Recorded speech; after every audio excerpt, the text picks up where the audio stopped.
So, for the listeners today, what does investing confidently mean and why is it important? Awesome, thanks, James. Yeah, so I think let's maybe first cover confidence. Is you can learn a lot of stuff from books and academia and watching YouTube videos, but confidence really comes with applying what you know and doing it continuously and getting it to the extent that it almost becomes autonomous. So being able to invest confidently is really what we want to equip data leaders, business leaders, and specifically the C-suite and the CFOs with, to understand that when there's a request that comes in to say, we need to make an investment in a platform, or we need to appoint new people, or we need to build models, or make any form of investment in data analytics and AI, that can be done with confidence. So it doesn't, you don't question it after the fact.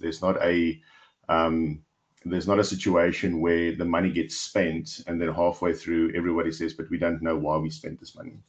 Being able to invest confidently means is everyone that is part of that journey, that is committing to that investment, is really clear about what the expected outcomes are,